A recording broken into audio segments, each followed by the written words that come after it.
Welcome, everybody. It is just so great to be here with all of you. We're honored that you're here. I'm Sandra Scheinbaum, founder and CEO of Functional Medicine Coaching Academy, and I'm here with Elyse Wagner, who founded FMCA with me, and we are going to be talking tonight about a subject that is so important: community. So powerful. So we have a few slides prepared, and then we're going to have plenty of time to answer all of the questions that have been submitted. And so let's get started. So, power of community. Why do we believe in this so much? Well, we're going to be going through 8 reasons. It has to do with, first of all, the effectiveness of community-based learning. We know there's tons of research showing that you learn best with others, where you can bounce ideas back and forth. You can have think tanks. You can support one another and provide good feedback, especially when you're learning how to be a coach. And so we are going to talk about that. We're also going to talk about what happens after you're through learning. Ongoing learning doesn't stop. It's lifelong, and the power of that community after you graduate. And then the community that is our larger functional medicine Institute for Functional Medicine community, because we are so fortunate that we are the only coaching school that is a collaboration with the Institute for Functional Medicine. We're going to be talking about that and the world-class leaders that are part of IFM. And our team comes together as a community. A perfect example was how we couldn't get this webinar to work correctly a few minutes before we started, and Suzu's behind the scenes, and Carly, and we knew we could call on others, and we all come together, teamwork. And that's a community that we really value, so that people who come to us as learners have a positive experience. And as a coach, you have great potential to foster and build this community of wellness within the medical practices that you may be working with, or larger organizations for that matter. So we'll touch on that. And then we believe in the power of the community as the place where healthcare happens. Now, disease care management can happen in the doctor's office, in the hospital, where you get your treatment. But that works for acute care conditions, but not so well for the chronic conditions. And that's where the coaches are leading the way. We'll talk about that. And the number 7 is really important, is that how do you coach? Increasingly, it's in groups. We're going to talk about the power of groups as a community. And finally, the global community, the impact that we are making and our graduates are making around the globe. So let's get started. First, the effectiveness of community-based learning. So we connect with fellow students in live trainings, or you will connect with your fellow students in live training sessions. And we know that this is a really effective model for students to be engaged with one another, to have a really transformative learning experience. And this is one of our graduates, Nicole, and she says, and I quote, "I adored my cohort. Connecting gave me energy and enjoyment. We supported each other in so many ways and genuinely wanted to see each other succeed." And then she goes on to say, you can see on the slide, that she is still continuing with that group. And we hear that over and over again, that this group is a community. You meet with these people for 12 months. You get to know each other really well. And there's a lot of tears when graduation comes. They don't want to leave. And many of the cohorts stay together. They continue to meet regularly, as Nicole describes. So number 2 is the power of an ongoing community after graduation. And the fact that you are in this functional medicine community for life. And that's what we hear again and again from our graduates. They feel like they've belonged in this community, and it is for life. It brings connection, it brings support when that's needed. And we hear over and over again words like, I'm with like-minded people who get me. They understand me. They speak my language, and they feel like they found a home. They feel like this is family, and it's for life. And Parveen, who's from Canada, talks about this a lot when she is expressing her value of this community, that it is amazing that she thought that it was the community and the culture that was like this wow experience. And she has said that, yeah, she's met so many wonderful coaches, but that continues to grow. It's not just while she was in the program, but it's ongoing. It is a community for life. And that she feels has been a gift and so much personal growth as a result. And that is the power of community. We know that it is what leads to meaning and purpose. There's a lot of researchers, Estahani Smith, who's a positive psychology researcher, talks about this in her book, The Power of Meaning. Emily is her first name, Emily Estefani Smith, who talks about that you get meaning and purpose through your community. And at the end of the day, that community equals love. So third is the power of belonging to this larger IFM community. And that includes the father of functional medicine, pictured here, Dr. Jeffrey Bland. Dr. Mark Hyman is one of the leaders and still is very involved at the Institute for Functional Medicine on their board of directors. And I connected with him early on. He was one of the early supporters. Remember when I first told him, like, we're starting a coaching program with IFM, and he was like so excited, and has been very involved behind the scenes with supporting us, with referring his nurses and other people that he has encountered. His people at the Ultra Wellness Center have trained with us, for example. And this was an old picture from one of our first events that shows many of the leaders in the IFM community. Lori Hoffman, who was CEO at the time, and Christy Hughes, who's pictured there, who later went on to become one of our students and now graduates. She learned the coach approach. And so it's been wonderful to have these people as our faculty. Dr. Deanna Minnick, who is here, Patrick Hanaway, Dr. Robert Luby, Dan Kaiser. So I can go on and on, Dr. Tom Salt. These are all senior faculty at IFM, and they're our faculty. There is Dr. David Jones, who is also one of the original founders of IFM. His wife went through the program. Dr. Robert Luby, we trained his wife and his sister. So many, it's a family. It truly is a family. People who are connected with IFM because they have trained, they're doctors, and now they want to hire you as the coaches because they know that you speak the same language that they were trained in. They know that you know the operating system of functional medicine, that you will have access to pretty much the same content that IFM is teaching. The only difference is theirs is tailored for a clinician, ours is tailored for you, the health coach. And more pictures of this happened. This was just before the lockdown occurred, but Dr. David Perlmutter, Dr. Joel Evans, Monique Klass, Dr. Austin Perlmutter, David Sun.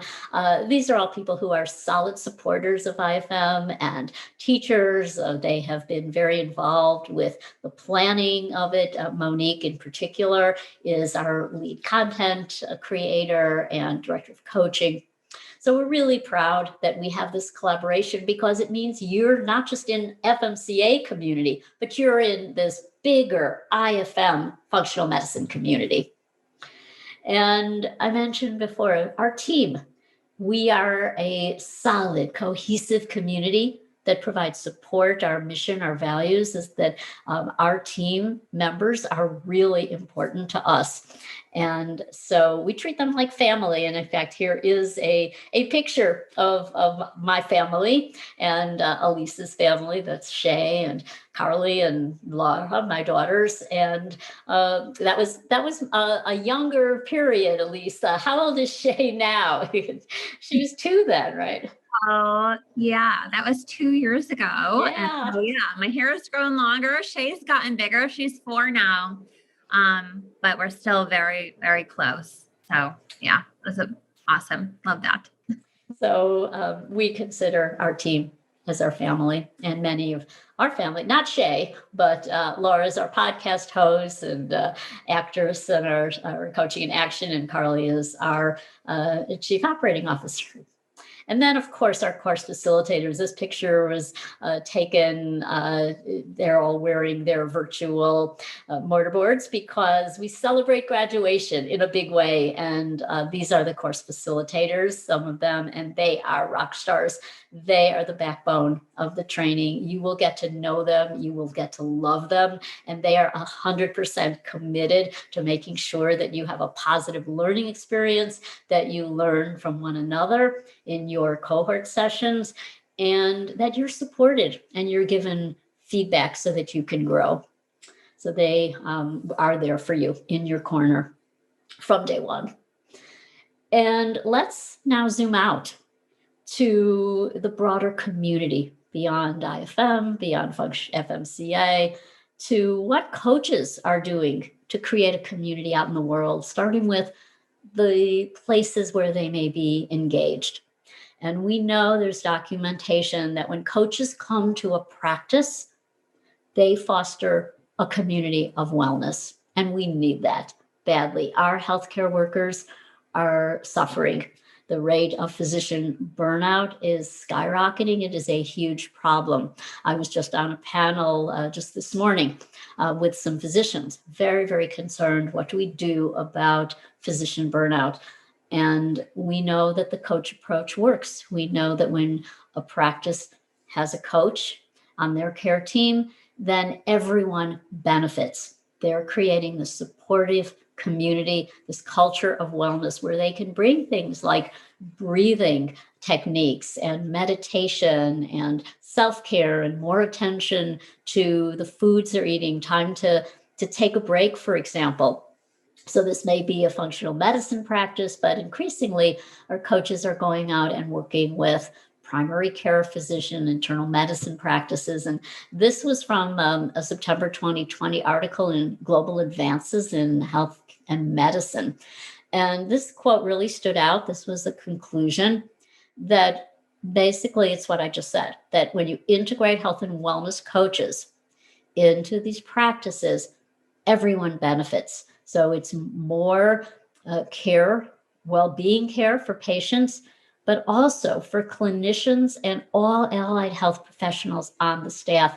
And this is what we hear from doctors and what we hear from our coaches who are working in these facilities. So it is leading to a better community for everybody, including healthcare providers. And Dr. Cheng Ran is one of our practitioners who hires our graduates. He is very committed, and he says we consider coaching the most powerful tool that our practice has. In fact, he calls his practice a medical coaching practice, with the doctors playing a role that might be a little bit more of a consulting role, as opposed to the ones who are forming that main point of contact with the patients. That's at the Houston, Texas Center for Lifestyle Medicine. So number 6 is related, and that is, where does healthcare happen? True healthcare. And we've known this. Coaches have known this, that it happens in the community. You're leading the way, because this is chronic disease treatment. It happens in kitchens. It happens on walking paths, decisions you make in the grocery store. And these are areas that are the coach's zone. This is where you can go in and help people with the modifiable lifestyle factors. It's a key key element of functional medicine. That's your territory, and you will learn all about that if you choose to come to FMCA. And this is a really, really crucial role. In fact, Elyse and I did this a lot. We went into the community, we did grocery tours, but we did pantry tours. We partnered with some people in the community, like grocery stores. This was a local grocery store, and we did cooking demos. We brought in our juicers and our Vitamix. This was the woman pictured in the center in black. She ran a juice bar. She's also the director of a local center for integrative medicine at a major hospital system. This was in the Chicago area, so it was Northwestern University Health Systems, and she was partnering with us. So it was a community effort to educate people. And we also experimented. This was before FMCA was born. We were Feed Your Mind Wellness, and we went out and did wellness programs as well in organizations. But there's an area that I think is up and coming, it is growing, and we are committed to teaching you how to be the staff member that will be monitoring this data, and that is the community-based, patient-empowered healthcare through devices like wearables, like the CGM. I'm currently wearing one as we speak, and coaches are the ones in the practice that are monitoring this data. They are communicating with patients how to use it, how to interpret it, and communicating back to the clinicians on the team. And this is being paid for now. There's been some coding changes.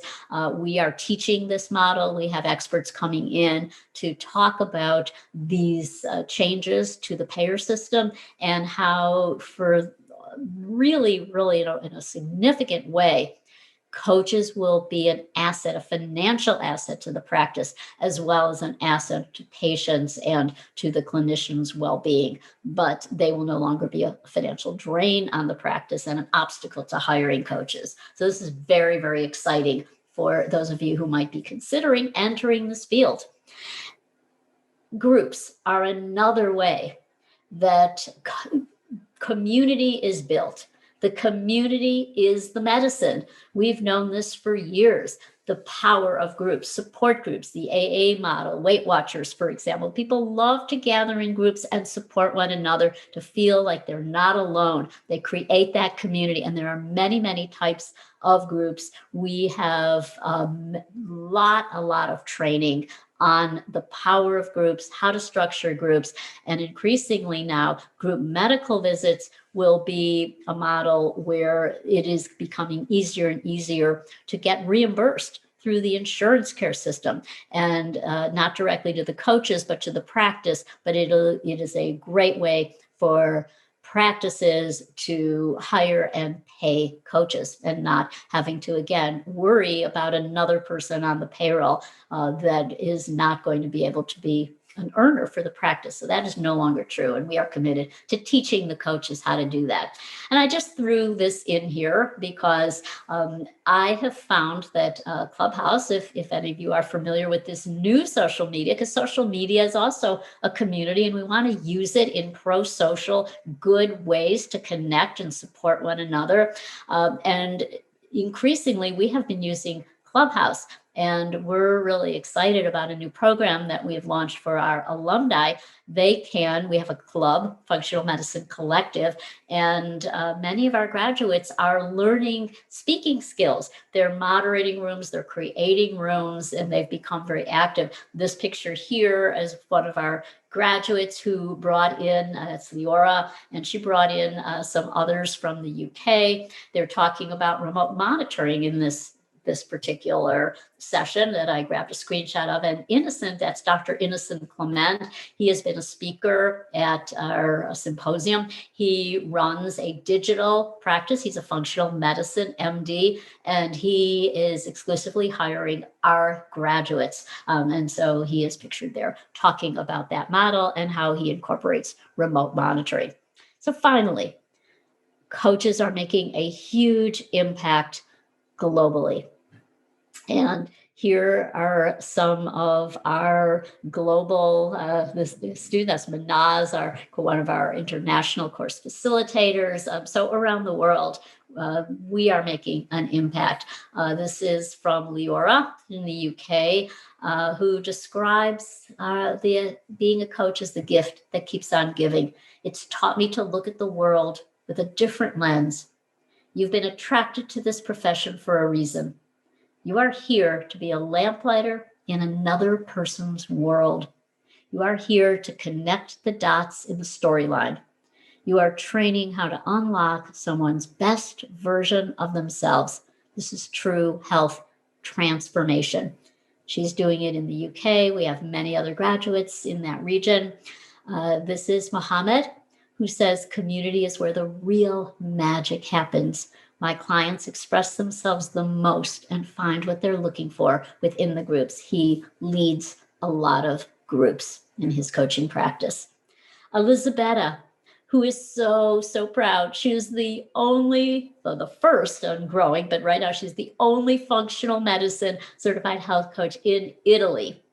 And she said to forgive her English, but she says it takes a community, and coaches are the building blocks of a powerful community. They give meaningful help to create healthy and happy people. Well, thank you, Elisabetta. So I invite you to imagine yourself as a health coach. In fact, this is our first assignment, to imagine into the future that you are a functional medicine certified health coach. What would your life look like? What would your mission be? How do you see yourself? And so I hope that this resonates you, because we invite you to join the functional medicine community and, as IFM said, be a part of the movement that is transforming healthcare. And we now are going to have an opportunity to answer all of your questions, and hope that we will be able to get to them all. So thank you for listening to this part of the presentation. Thank you, Sandy. I was just smiling as you were moving through that and remembering all of the amazing fun times that we built community in our community in the Chicagoland area, and just has such a heartwarming feeling to it. So thank you all for being here, whether you're watching live or later on in the recording. And we appreciate your presence. And thank you for all of your wonderful questions. We're going to dig into these. We're going to do our best to get through every single question. But please know that if we don't answer a specific question of yours, or if you have more questions after we answer some of these questions, we are here to support you. We have an entire admissions team that's here to support you, and we'll definitely let you know how to get in contact with us, so you can get your your questions answered. So one of the questions that we'll dig into around the program and the curriculum. And so this is a question for Sandy. And this person is wanting to know, are the courses engaging and interactive? Do we get enough practice, and do we get critiqued? Is it more than just observation of coaching? Absolutely. And so the first point in the power of community was community-based learning.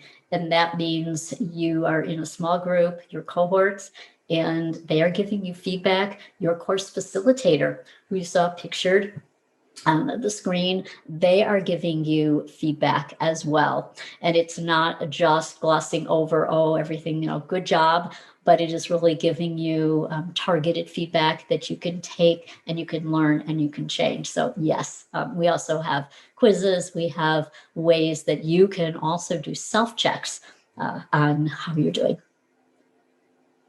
Absolutely. And can you go into a little bit more and paint a picture of the curriculum regarding the functional medicine foundations of the program? Sure. So it's built on several pillars. One is functional medicine, positive psychology, functional nutrition, mind-body medicine, and of course, the basic coaching skills.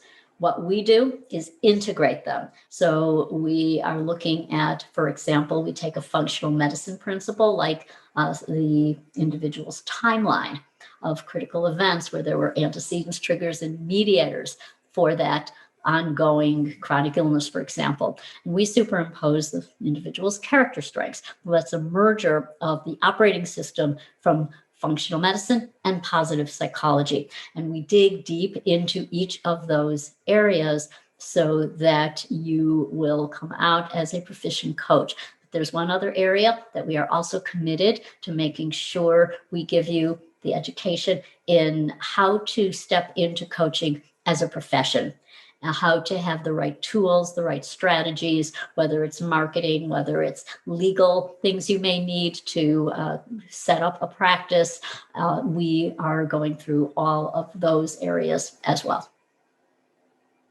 Another great question on talking about the program and how much is discussed in the training on supplementation, herbs, and lab testing. Sure. So we have presentations that have to do with what a coach needs to know about supplements, how to tell, is this a good supplement? Because that's a key role. Working with your client, they might think they can go to a discount store, order something over Amazon blind. They don't know what they're getting. It could be adulterated. So a coach can be an educator. That's a very important role, to make sure that they are providing that education, as well as if they are working in a medical practice and a series of supplements has been recommended, then they can educate the client into why and what each one is used for. And then similarly with labs. So coaches have a great role. It's so powerful. And that is the one that will help people make the changes. So in terms of if a lab result says a certain thing and the doctor has recommended or the nutritionist has recommended certain supplements or herbs, but maybe that individual is struggling, doesn't want to do it, or thinks it's too expensive, the coach is going to really be the one that will help them to start in a place where they're comfortable with. So it's that behavior change, to actually do what fits for them, whether it's taking it or going back, feeling emboldened to go back to the doctor and say, hey, this isn't working for me. So that's an important role of the coach. So we are teaching all about labs because it's really important as a coach to understand what they're for. But what a coach is doing in the real world is in that role of being the partner with the doctor or the nutritionist. So they're not directly ordering the labs or interpreting, they're helping people get educated about what it says. They're that resource, that really crucial resource, playing that role for both the medical practice and for the clients. This is a great question. There's so many different programs out there. And so this question is the FMCA program rigorous enough to build a career in health coaching, or is it intended to complement other degrees? Sure. So I am committed to excellence, committed to having a program that is rigorous. We have a full-time director of instructional design who is committed to making sure that every learning objective that we have, that you will be assessed on. That doesn't mean that it's an old school midterm and final exam and you will be responsible for memorizing charts of the steroid pathways. That is not what we're talking about. We're talking about rigorous so that you know how to be with another person and be their guide and their support and their ally. And so we will make sure that you have those skills, that confidence. We have the practical skills development. There's assessments along the way, again, where you get that crucial feedback, but you will also be doing a deep dive into the concepts of functional medicine and positive psychology and the food plans that are through IFM. So we are considered the gold standard in this type of education. And we actually have won in 2020, the U.S. Distance Learning Award for excellence. So, and I love this question. I'd love to be able to see all you on camera here. It'd be so wonderful. because we have so many students who come from a healthcare background as well as a non-healthcare background. And I know a lot of you ask questions about this, but coming from a non-healthcare background, will this training prepare you to start working as a health and wellness coach? Absolutely. Some of the best coaches come from other careers. They have no training in healthcare.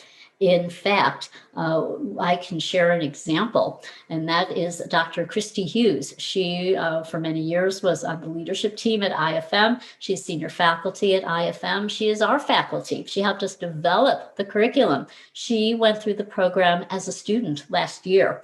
And she said when she was in her cohort group, there were people there who never had any background in healthcare whatsoever. They came from law, from marketing, from banking, corporate, many different careers. They they were high school graduates. They were homeschooled parents, out of the workforce for a long time. And she said, they got it. And I was struggling because I was trained as a doctor to just go into that exam room and tell people, you have this, this, and this, and you need to be doing this, this, and this. Here's your treatment plan.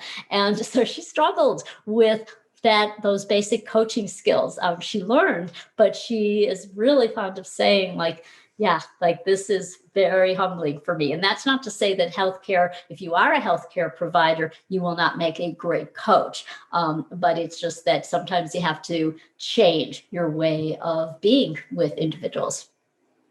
Yeah, that's a great example. And I also heard from a Turkish functional medicine health coach today. And her non-healthcare background is a ceramics teacher.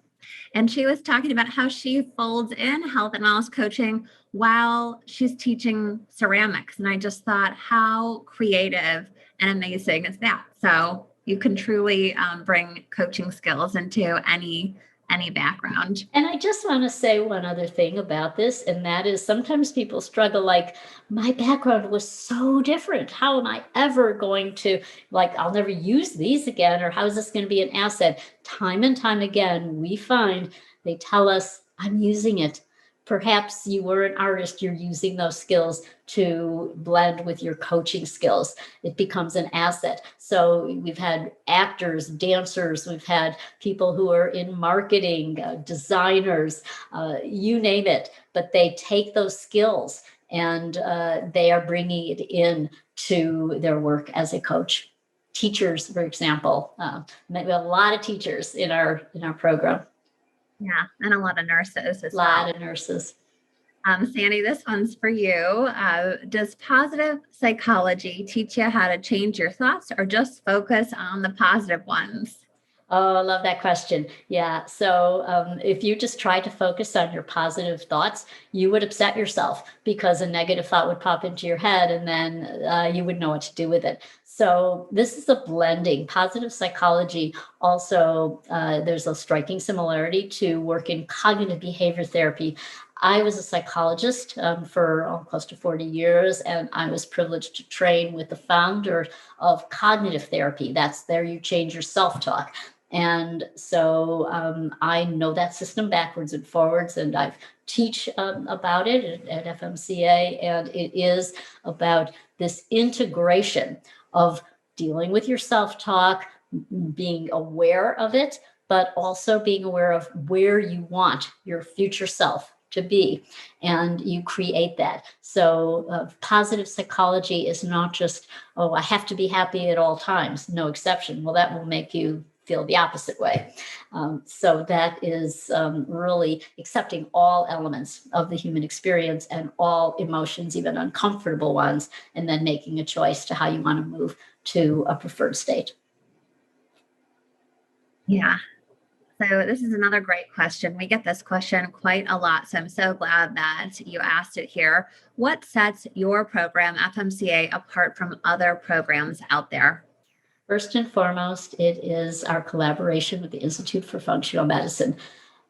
We are so blessed and we value this partnership, and they value it as much as we value them. This is a true collaboration. And so we have access to their brilliant faculty members. I mean, they just blow it away in how much they know and how much they have offered to teach. They're excited about teaching for the coaches just as much as they are, if not more, they are for teaching the practitioners. So it's the faculty, it's the actual material. So they have courses that their trainees go through, and we have many of those materials, that content. We modify it so that we show how you can use it as a coach. But it is their content within the functional medicine and functional nutrition areas. And so that is a big, big differentiator. I think a huge differentiator for many programs. There are many great programs out there. Heart-centeredness. Elyse and I founded this program because we had a mission, and it was heartfelt. We knew that healthcare was needing a change, and we saw a health coach in every doctor's office. And fast forward, the 6 years or so since we did start, and we're seeing this come to fruition. And so another advantage of this IFM partnership is that their doctors are being sold from the beginning. Like, you need a coach. We have programs going on where our graduates in our alumni program are coaching their trainees in a particular facet, the elimination diet. And the testimonials from the doctors have been like crazy. They're so like, this was fantastic. I never realized that I could make so much change in a few short sessions. And now, I want a coach. I know that I'm going to get a coach when I'm through with this training. So it's phenomenal. And so that is, I think, what sets us apart. And we really care. We are committed to standards of excellence, and are open to feedback, and are constantly looking at what can we do better? How can we better serve you? Elyse and I have office hours. I think that's a big differentiator. We're there for you. You could come to our open office hours. It's twice a month. Each of us do them twice a month. And that also continues after you graduate, if you're in our alumni program, where we give you a lot of additional support and mentoring and continuing education.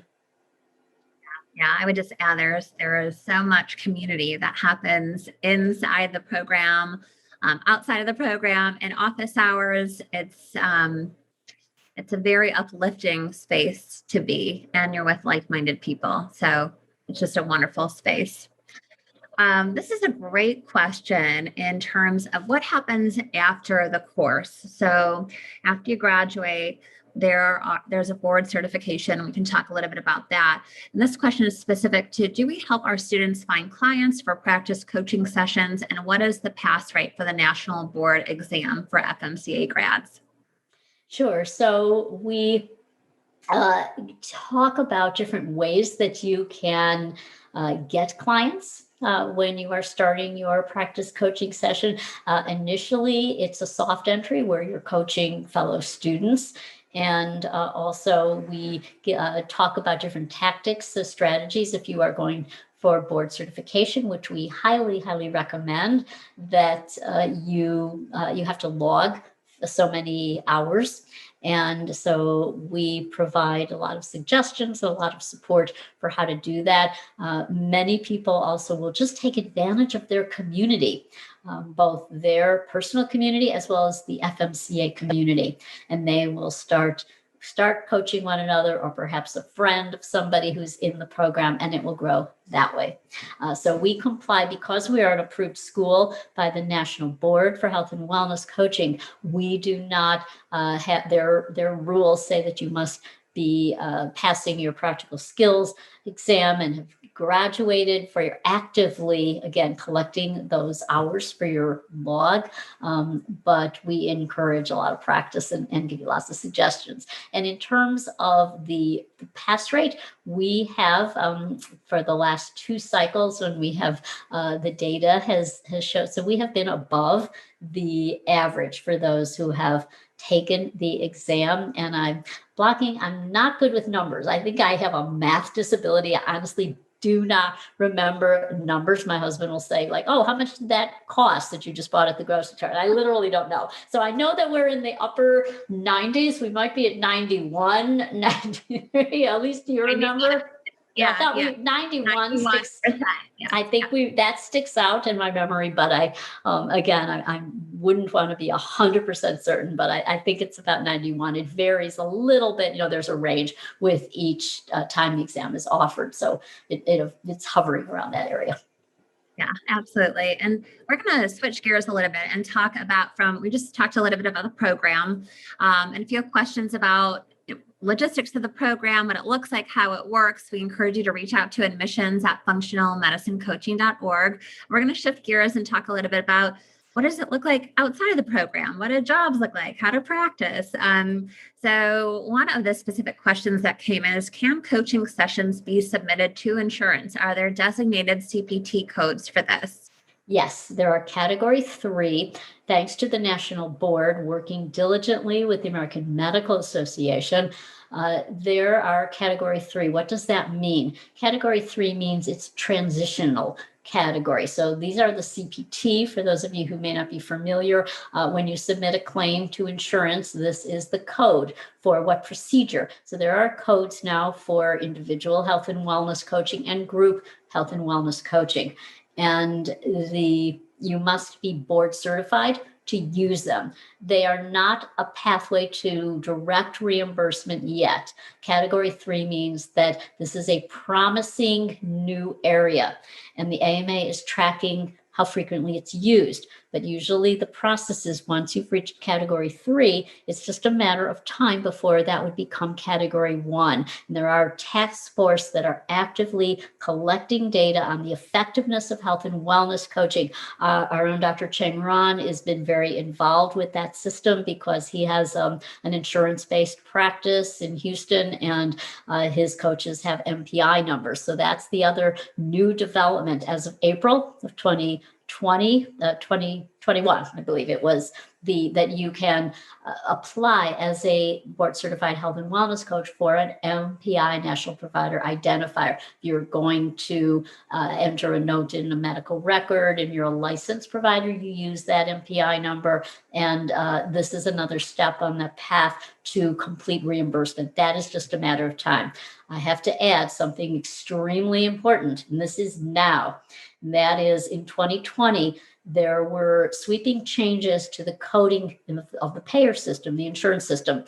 Particularly, this pertains to 2 areas. One I mentioned earlier, and that is remote patient monitoring.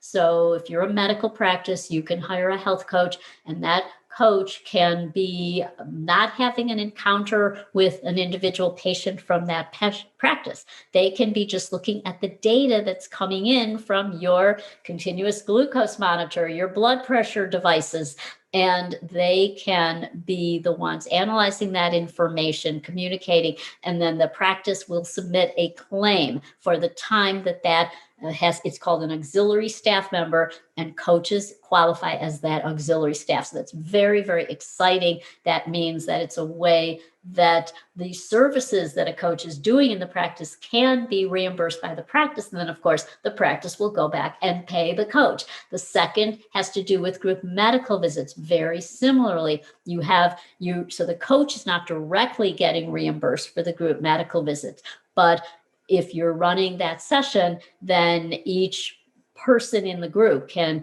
be taken out, can be done remotely as well, into a breakout room for their individual session. That is billed through insurance, and then the practice will, through the money that comes in through the payer system, can then pay the coach. So these are 2 very important, exciting developments that are going to they already are leading to the rapid increase of practices saying, I got to get a coach. And we are committed to providing you with all the nuts and bolts. What are those CPT codes? We're bringing in insurance experts who can help so that you as a coach will be knowledgeable about this so that you can get hired by these practices. Yeah, and I'm reading some of the questions that are coming in the Q&A. So thank you for asking those questions, I think this is a really important question to ask. There's a lot of provider questions on here. So, for example, if LSWs, licensed social workers, PhDs, dietitians, nutritionists exist, where does the health coach fit in? So why would a practice opt to send a patient or a client to a health coach rather anyone else? Yeah, Yeah. it's not either or. We're talking about a team approach where everybody plays an important role. You have your clinician, you have your nurse or your nurse practitioner, you have your nutritionist or your dietitian. They all serve very important roles. And then the specialties you talked about it. I was one. I was a clinical psychologist. And what is the difference? Well, if you have somebody who needs to have psychotherapy, then they would need to see that individual. The coach is the behavior change specialist. They are the ones that have this specialized training in listening. Now that may seem simple. Oh, everybody can listen. It's very, very difficult. It is a skill to be fully present with an individual, to not bring your own agenda, not bring your philosophy of how that individual should be living their life. This is something that it comes from actually a humanistic psychotherapy, a client-centered approach. This is where, as when you get a coach training, at least as we do it at FMCA, it's a real deep dive into becoming that person. And so in a medical practice, there's a team. And so there are consultants that might have that background in mental health, or perhaps it depends on the specialty of the practice. But also, we see examples of collaboration. This was something that we teach in terms of our emphasis on developing your business or your work on a care team as the coach professional, and that is that it's collaboration and not that there is room for all specialties, and you cross refer, and that is how you are respected as a professional, and you also show that you respect their discipline. So for example, we've led panel discussions on Clubhouse. For example, we're doing one tomorrow with a dietitian to say, how can we all work together for the betterment of that individual client? Awesome. Thank you, Sandy. Can health coaches work with clients that have complex chronic conditions? That's their zone. Yes. That, in fact, we have an entire module devoted to this. Functional medicine doctors typically have people as their patients who have complex chronic autoimmune conditions, for example. Post COVID, we're seeing people with so called long hauler syndrome, and these are complex conditions that they're suffering from. The coach plays a huge role in helping them, and it's often with very, what you might say is kind of the simple things that are often overlooked. Getting good sleep, for example, making good food choices. The coach doesn't tell them what to do, but the individual decides, well, this is where I'm going to start. But it is really also this whole area of building resilience, growth through challenge. That was actually the theme of our recent symposium, resilience. This is where the positive psychology comes in, and anti-fragility mindset is so important working with people with complex chronic conditions. And this is how we integrate the positive psychology piece, the mind-body medicine piece, some of the areas that are the territory of Dr. Jim Gordon, the Center for Mind-Body Medicine, that is looking at the importance of bringing mindfulness, for example, certain meditative practices, breathing techniques, as well as the importance of hope and gratitude and the other character strengths. So this is a great question. I think we have a couple functional medicine doctors on here. And so their question is, how would health coach training add value to my practice as a functional medicine doctor? On many levels. So it adds value because you're creating a community of wellness. So we know that when there's a coach with a practice, everyone benefits. That the stress level of the doctor decreases. There's reports about this. There's research studies that have looked at this, and also the other people on the staff, the nurses, for example, benefit because that coach, it's their zone. It's their zone to focus on self-care, on well-being, on thriving. And so just their presence in a practice, but they might go a lot farther. We have coaches who are working with staff, working with clinicians, doing some, even if it's like a lunchtime breath work, for example. But it's also when you're looking at the needs of an individual patient, the coach will be the one who's bringing in, for example, the modifiable lifestyles, the self-care changes.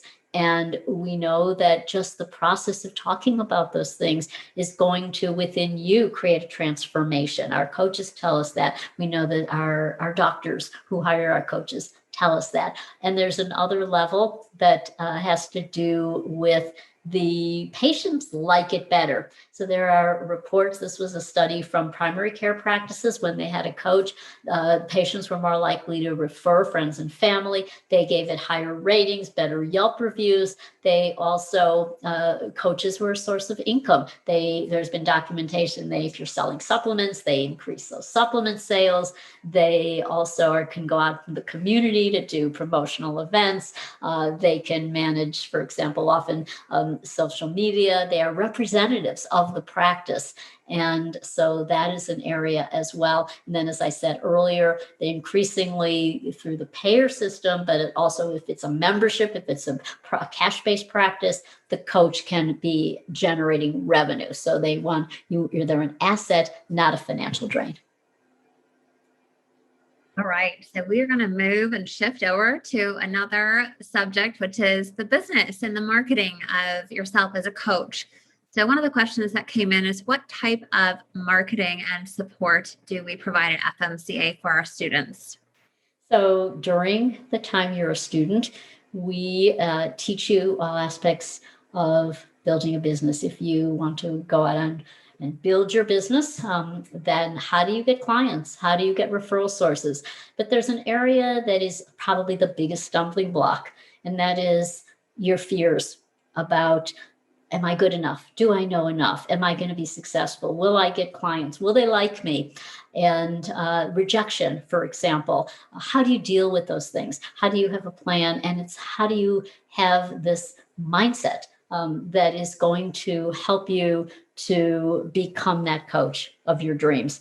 And so we have experts like Mary Morrissey, like people who are really renowned in the field of marketing, of working with health and wellness professionals to launch and grow and have successful businesses. So we have all aspects, whether it's everything from the latest in social media marketing. We actually, in our alumni program, we're now talking about how to grow your business on Clubhouse. We also have old school, how to do direct mail, the power of as our Brian Kurtz, who teaches us, says, the least crowded inbox is the one at the end of your driveway or in your building, your mailbox. And so they will notice what you sent. They won't delete it. They have to pick it up in order to throw it away. And so we teach those as well. So we cover it, but we look at what you want to know, and then we'll find a way. And many of this is covered in our office hours,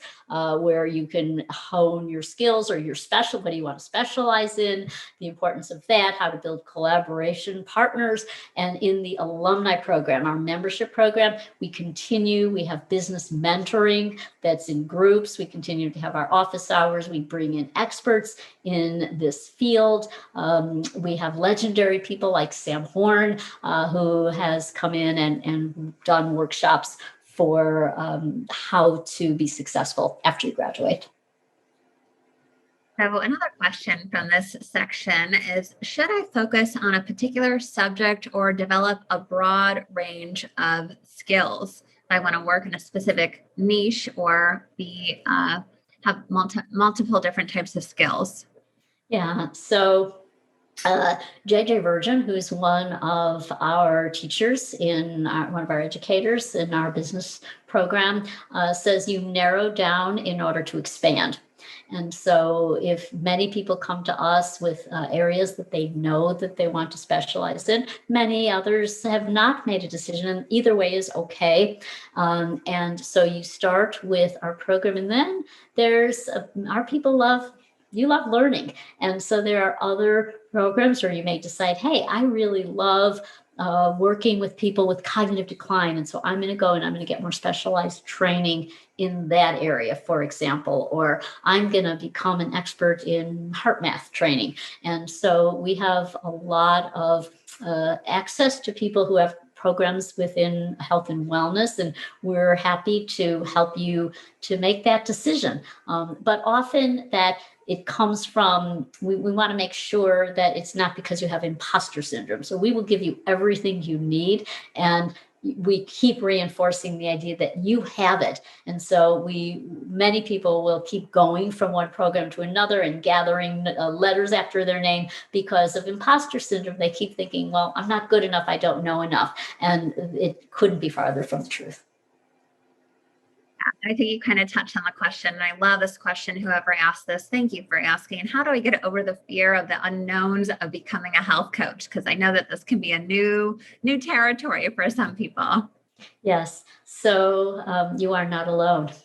And so people are feeling this no matter how successful they are. And the idea is they do stuff scared. And start before you're ready and come to my office hours. We will work on that. We also have mentors. Elyse talks about it in her office hours as well, I'm sure. And we're there for you. We have your back. And we will give you that support. You will get that from your peers in your cohort groups, from your course facilitator. You will get the knowledge and skills in the program content, the webinars, for example. But the real magic happens in that community. Again, to go back to tonight's theme, it's the community, people who support you. And we are all there for you to make that happen. And so this is something that it's not unique to being a health coach. I had those thoughts when I was training to become a special education teacher in learning disabilities. I remember thinking, I'm not ready. I don't know. I can't teach these kids. Oh my gosh, I'm not prepared for this, even though I had a master's degree. That first classroom, that first day, I was so nervous. And similarly, when I was training to be a psychologist in my PhD program, thinking like, oh no, I don't know what I'm doing. I'm not as good as everyone else here. They all know so much more than me, and they have so much more experience. And so we will help you to really own who you are. And it really comes from within. You have it now. You have your story. You have your unique story to tell the world. You're here because you have a mission, a calling to serve others. And that's enough. Yeah, absolutely. And we just have a few more minutes left with you all today. So we'll end with a couple of these questions. So the first one is, I love this one. I'm going to hand it over to Sandy to answer it. But is it practical for seniors to become health coaches? At 73, I wonder if I'll be able to actually use this training to support the many people who could benefit. Oh my God, 1,000%. And this is, of course, Elyse gave it to me because I'm 71. I started FMCA, I was 65. Okay. And everyone thought, what are you doing? Like, you should just retire. And you've had a good career as a psychologist. But no, I had a mission. And that's what we hear. And it sounds like you have a mission. And someone to serve. You have a whole community out there waiting to serve, and you have wisdom, you have experience, you have a lot of gifts to offer as a health coach. We have so many people. My good friend Abby, who is my age, and she went through the course. We have people in their 80s who have come to FMCA. Many people who are retired have been through our course and continuing to enroll. It is absolutely not an obstacle. In fact, having that mission and purpose and love of learning, continuing to learn, will be, that's the key to longevity. That's what I think. And that's what also the research backs up as well. And so we welcome you. And I can't wait to meet you, my age group. And the final question for tonight is, and this comes from Lynn, who's actually on the live Q&A with us. How can you support students in Asian countries like Vietnam? I cannot find the community here. Sure. So no matter what community you are in, we're dedicated to growing this movement of functional medicine health coaching and working with IFM, who are also increasing their presence around the world. And so this is part of just telling the world who you are. You heard earlier that Elisabetta is the only person in Italy. A few years ago, we heard that from somebody in the UK. This was before Leora, who is in the UK. We talked about Leora, but this was when we were just starting, and she was the only person. She was in Leeds, and she said, "I don't know what to do. I'm not going to get clients. Nobody respects coaching in the UK." Well, now it is exploding. Okay, there are many graduates. They have a health coach association now. It is really grown, and so we want to encourage you to be bold. You have an amazing opportunity in your country to bring this fabulous way of helping people lead better, healthier lives. It's such an important mission to pave the way as a pioneer in your country, in Vietnam. Yeah, absolutely. We have over 60 countries that we're in. And I joke, but I think I'm really serious, where you cannot go at least to a state, or there's so many countries that you can go to where you will find someone who is in this functional medicine family and community. So we are global. Yes, you're absolutely welcome. Thank you for asking it. So that is our time with you right now. I just want to thank you so much for your presence, for your questions. Thank you for joining. And please feel free to reach out to admissions@functionalmedicinecoaching.org. You can just head over to our website, functionalmedicinecoaching.org. There's a little contact us button. Click that. And then there's a few different ways that you can get in touch with us. And we are here to support you and answer your questions. And Susie, thank you for putting that in the chat as well. Susie put the email in the chat for you as well. Thank you. So thank you so much. We are just absolutely honored that you were with us tonight. And as Elyse said, we will be here to answer all your questions. And the power of community. We formed a little community tonight with all of you who are here, who are listening. And we will hope that you join our community. So thank you all. Thank you all. Have a good evening.